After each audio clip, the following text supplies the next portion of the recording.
Doğal Düşün TV'ye hoş geldiniz. Bu videoda biberde verimi arttırmak ve birçok sorunu baştan çözmek için biber dikim çukuruna koyabileceğimiz malzemelerden bahsedeceğiz. Fide dikim çukurlarına farklı organik maddeler koyabilirsiniz.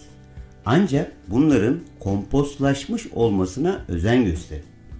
Kompostlanmadan koyulan organik maddeler dönüşüm sırasında topraktaki azotu tüketirler.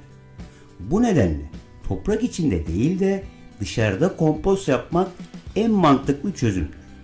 Buna ahır gübreleri de dahildir.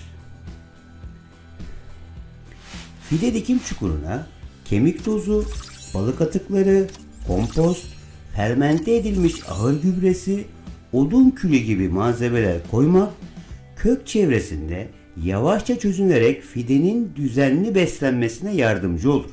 Ancak unutmayın, sadece bu uygulamayla bitki beslenmesi olmaz. Sezon içinde üst gübreleme de yapmak gerekecektir. Biberleri ısırganla besleme videosunda anlattığımız metotla üst gübrelemeyi yapabilirsiniz. Biber veya başka bir sebzenin dibine kum koymayın.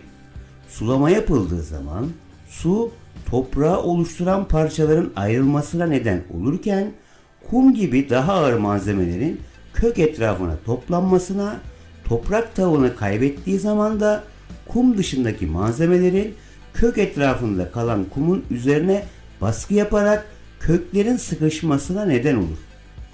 Bir nevi çimentolaşma yaşarsınız. Ayrıca kum ağırlıklı topraklarda organik maddeler fazlaca tutunacağı bir yapı bulamadığı için ortamdan uzak durur. Bu da istediğimiz kalitede bir meyve elde etmemizi engeller. Bu nedenle fide çukurlarına kum koymaktan kaçının. Bu videoda fide çukuruna koyacağımız birkaç malzemeden söz edelim. Öncelikle biber dikerken daha sık dikilebilir. Hatta her çukura 2 biber fidesi de konulabilir. Videodaki anlatım sizi yanıltmasın. Ayrıca fide dikim çukuruna bazı maddeler koyacaksanız daha derin ve geniş bir çukur açın. Normalde açacağınız çukurdan daha büyük olmak zorunda.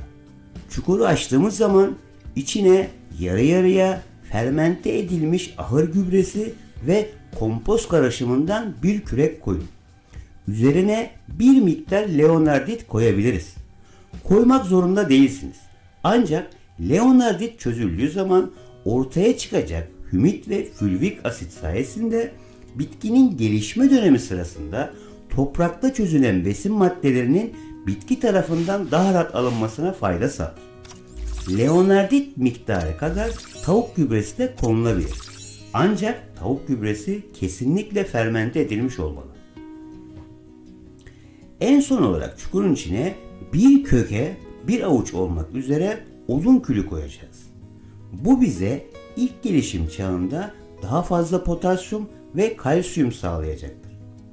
Fide çukuruna organik malzemelerimizi koyduktan sonra çukur içindeki malzemeleri iyice karıştırın. Daha sonra iyice sulayın. Sulama suyuna söğüt çayı ekleyebilirsiniz. Söğüt çayı fidelerin köklenmesini hızlandırabilecek bazı etkiler gösterir. Bu şekilde zengin bir fide çukuru oluşturduysak ilk dönemlerde daha çok fosfor kaynaklı üst gübreleme yapılırsa çok daha iyi neticeler elde edilir. Çünkü toprak altında azotu yeterince verdik. Ancak gelişimin ikinci evresinde çiçeklenmesini teşvik etmek için fosfor ağırlıklı gübreye ihtiyacı var. Kanal içinde fosfor gübrelerini nasıl yapacağınız konularında da videolar bulabilirsiniz. Biberi domates gibi derine dikmeye gerek olmayabilir. Domates gövdesi toprağa değdiği yerden kök atar. Ancak biber fidesi aynı özelliği göstermez. Yine de bir miktar derine dikilebilirse daha tıknaz bir fide elde edilmesinde fayda sağlar. Gövdenin alt kısmına bakarsak zaten pişkinleşmeye başlamış bir fide olduğunu görebiliriz. Bu nedenle çok derine dikme konusunda tercih sizindir. Çukurdaki su kendini çekince fideyi kabından dikkatlice çıkarıp çukurun içine koyun. Fideyi işaret ve orta parmağınız arasına alın ve kabı ters çevirip fideyi çıkarın. Daha sonra hazırladığımız çukura çok az, elinizde ufak bir çukur açın ve fideyi koyun. Daha sonra etraftaki toprağı üzerine çekin. Bu şekilde gövde toprak altında kalmayacaktır. Bu işlemleri yaptıktan sonra tekrar can suyu vermeyi unutmayın. En alttaki yaprakları kopartabilirsiniz. Zaten bunlar görevini tamamlamıştır. Biber bakımı ve budaması videolarını seyredebilirsiniz. Orada bakımlarıyla ilgili daha fazla detaylı bilgiler bulabilirsiniz. Bir videonun daha sonuna geldik. Kimsenin sizi doğal düşünmekten alıkoymasına izin vermeyin. Sağlıklı kalın, sağlıcakla kalın.